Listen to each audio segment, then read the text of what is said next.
Natural hair colour కోసం చూస్తున్నారా? అయితే Anoos henna and black expert వాడండి. సాధారణంగా పొద్దుటిపూట టిఫిన్లు ఏం చేస్తాం మనం?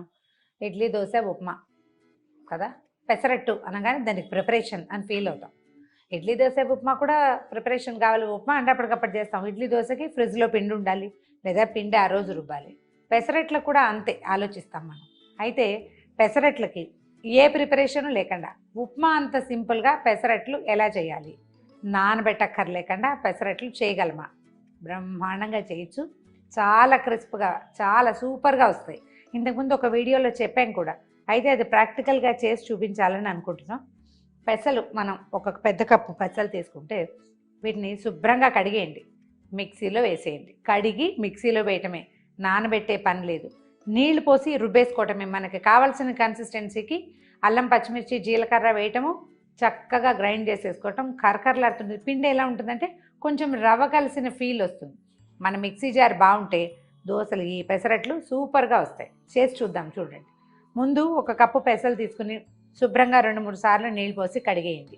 పెసల్ని ఒకసారి రాయి రప్ప లేకుండా శుభ్రం చేసుకోండి, కడిగేసేయండి. ఈ కడిగిన పెసల్ని ఎంచక్క మనం రెగ్యులర్గా ఈ దోసపిండి రుబ్బుకుని మిక్సీ జార్లో వేసేసి గలగలలాడుతున్నాయి చూడండి.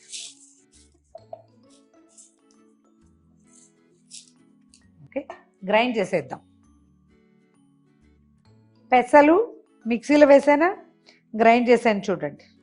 ఇందులో ఏం వేయలేదండి. అల్లం, పచ్చిమిర్చి, జీలకర్ర వేసాను. అవసరమైనన్ని నీళ్లు పోసుకుని దీనికి మనకి కావాల్సిన కన్సిస్టెన్సీకి సెట్ చేసుకోవడమే. దోశలకి ఎంత కావాలో అంత. ఇప్పుడు మనం పెసరట్లు వేస్తాం కదా, ఇదేంటంటే దానికి దీనికి తేడా చెప్తాను నేను. నానబెట్టిన పెసలు ఇంకొంచెం ఎక్కువ అవుతాయి. ఇది అప్పటికప్పుడు చేసుకునేది అంత ఆటరాదు, మనకి కలిసి వస్తుంది అనుకుంటాం. అందరికీ తెలిసి ఉంటుంది కదా, మనం గ్రైండర్లో రుబ్బితే పిండి కలిసి వస్తుంది, మిక్సీలో రుబ్బితే అంత కలిసి రాదు అని. ఆ కలిసి రాని ఒక చిన్న డిసడ్వాంటేజ్ ఇందులో ఉంటుంది. కానీ తినాలనిపించినప్పుడు అంత ఆలోచించక్కర్లా, చెక్మని చేసేసుకోవచ్చు. చూడండి ఎలా చేసాను. మనకి పెసరట్లకి ఎంత పల్చగా కావాలో మన అలవాటుని బట్టి అంత పల్చగా చేసేసుకోవచ్చు. సరిపడా ఉప్పు వేసుకోవటం, అల్లం, పచ్చిమిర్చి, జీలకర్ర వేసేసేయటం. ఇందులో ఇంకా మనం బియ్యపిండి అడిషన్ ఏం అక్కర్లేదు, ఎందుకంటే ఇవి పొట్టు పెసలు కదా. దీంట్లో ఉన్న గరక వల్లే ఆటోమేటిక్గా దోశలు వచ్చేస్తాయి. సరే, పెసరట్టుకి పిండి కలిపేసాం కదా, ఉప్మా చేసుకుందాం. సింపుల్ ఉప్మా. స్టవ్ వెలిగిద్దామండి. ఈ ఉప్మా చేయటంలో ఒక్కొక్కళ్ళవి ఒక్కో మెథడ్ ఉంటుంది.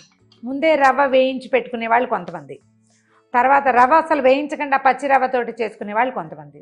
నేను కొంచెం డిఫరెంట్గా చేస్తాను, నా అలవాటు ప్రకారం చేసేస్తా. మీ ఇష్టం, మీరు ఎలా చేసుకున్నా సరే. తాలింపు వేసే ముందే దీంట్లోకి మనం పొయ్యదలుచుకున్న నీళ్ళని పక్కన స్టవ్ మీద వేడి చేసి పెట్టుకుందాం. ఉప్మాకి ఎప్పుడు వేడి నీళ్ళు పోయండి, చాలా బాగుంటుంది. పోపు దినుసులు అస్సలు మెత్తబడవు, కటకట్లాడుతూ ఉంటాయి. ఉప్మా టేస్ట్ బాగా పెరుగుతుంది. ఒక ½ గ్లాస్ రవ్వ చేసినాం. ½ గ్లాస్ అంటే 1 గ్లాసున్నర నీళ్లు స్టవ్ మీద పెట్టాలి. ఉప్మాకి రుచి అక్షరాల నూనె, అందులో అనుమానం ఏం లేదు. నూనె, నెయ్యి ఎంత వేస్తే ఉప్మా అంత బాగుంటుంది. అరుగుతుందా లేదా, సూపవుతుందా లేదా, అలాంటివేం ఆలోచించండి. ఆయిల్ వేసామా రుచి బ్రహ్మాండంగా కుదురుతుంది. ఒక చిన్న స్పూన్ ఆవాలు వేద్దాం. ఇందులో పల్లీలు, జీడిపప్పులు మీ చాయిస్, మన ఇష్టం, ఏముంటే అవి వేసుకోవచ్చు. జీడిపప్పులు ఉంటే బాగుంటుంది. జీడిపప్పు ఉప్మా ఎవరైనా ఫ్రెండ్స్ వచ్చినప్పుడు వేసుకుంటే లుక్ బాగుంటుంది. ఆవాలు చిట్పట్లాడుతుంది. శనగపప్పు, ఇది కూడా బాగా ఎక్కువ కావాలంటే వేసుకోవచ్చు, చిన్న స్పూన్ వేస్తే బాగుంటుంది. మినపప్పు, పల్లీలు, అవి మన చాయిస్ అని చెప్పాయి కదా.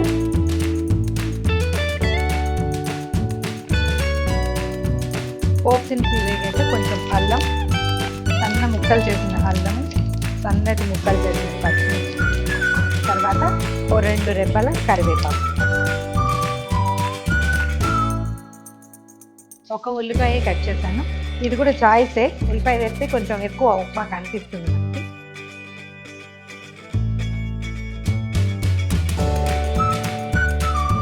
ఉల్లిపాయ ముక్కలు పూర్తిగా వేగనివ్వండి. మనం కొలిచి పెట్టుకున్నాం ½ కప్పు రవ్వని ఇందులో వేసేద్దాం. నిజంగానే పోపులోనే వేసేద్దాం. ఒకవేళ ఇందులో మనం చాలా టూ మెనీ వెజిటబుల్స్ వేసుకున్నాం అనుకోండి, అప్పుడు కూడా లక్షణంగా వేసేయండి, ఏం పర్వాలేదు. దీన్ని ఇప్పుడు బాగా వేగనివ్వండి. దీనికి పూర్తి నూనె మొత్తం ఉప్మా రవ్వ పీల్చేస్తుంది.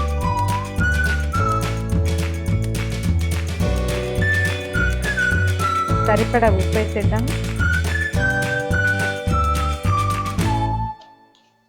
రవ్వ చక్కగా వేగిపోయింది, కనిపిస్తుంది చూడండి, ట్రాన్స్లూసెంట్గా అయిపోతుంది. ఇప్పుడు మరగపెట్టి ఉంచుకున్న నీళ్ళని ఇందులో పోసేద్దాం. ఇలాంటప్పుడు మాత్రం కొంచెం జాగ్రత్త.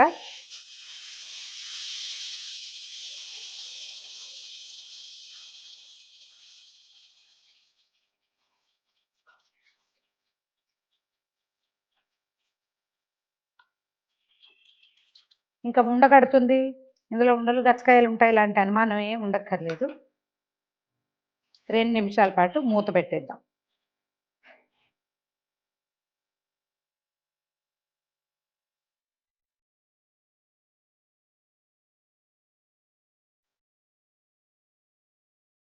మన ఉప్మా రెడీ అయిపోయిందండి.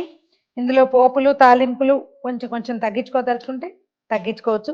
కమ్మటి నెయ్యి వేసి దీన్ని దించేద్దాం. దీన్ని పక్కన పెట్టి దోశలు వేసుకుందాం, మనం పెసరట్లు వేసేసుకుందాం. ఇప్పుడు దీన్ని ఒక బౌల్లోకి తీద్దాం.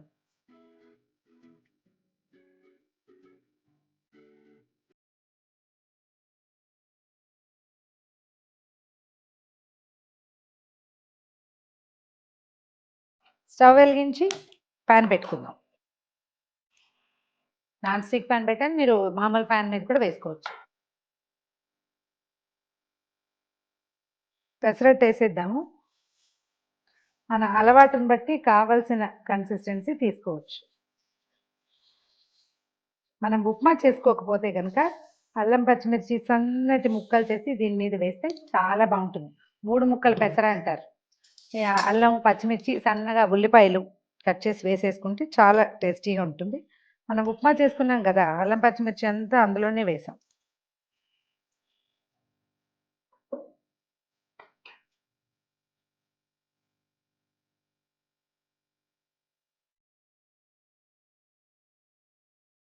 వెనక్కి తిప్పేద్దాం. ఇలాగే వరుసగా పెసరట్లు వేసుకోవటం, దీంతో పాటు ఉప్మా సర్వ్ చేయటం. పెసరట్టు ఉప్మా ఉంటే ఇంకా చట్నీ కూడా అవసరం ఉండదు. చూడండి అవకాశాన్ని బట్టి, ఒకవేళ మన దగ్గర ఏ పల్లి చట్నీ కొబ్బరి పచ్చడి ఉంటే వాటితో పాటు వడ్డించేసేయచ్చు.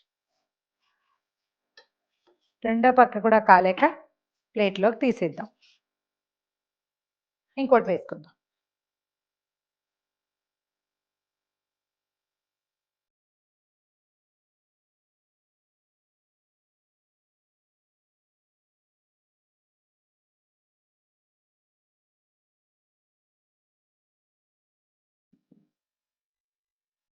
పెసరట్టు మందంగా ఉంటే చాలా బాగుంటుంది, అంటే కాలనివ్వాలి దాన్ని బాగా. మన ప్యాన్ కనుక ఐరన్ ప్యాన్ అయితే బాగా బాగా కాలిన పెనం మీద ఎక్కువసేపు ఉన్న పెసరట్టు మంచి రుచిగా ఉంటుంది.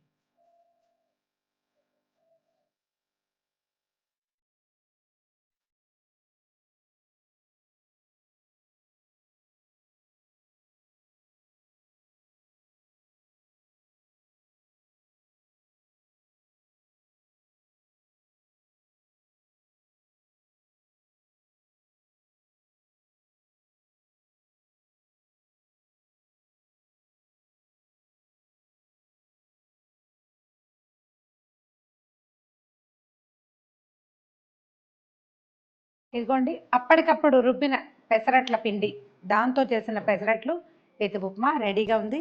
కొబ్బరి పొడి, టమాటా పచ్చడి, కొబ్బరి పచ్చడి ఏది కుదిరితే దాంతో సర్వ్ చేయండి. ఒకసారి చేసి చూడండి. ఈ వీడియో కనుక మీకు నచ్చినట్లయితే లైక్ చేయండి, షేర్ చేయండి.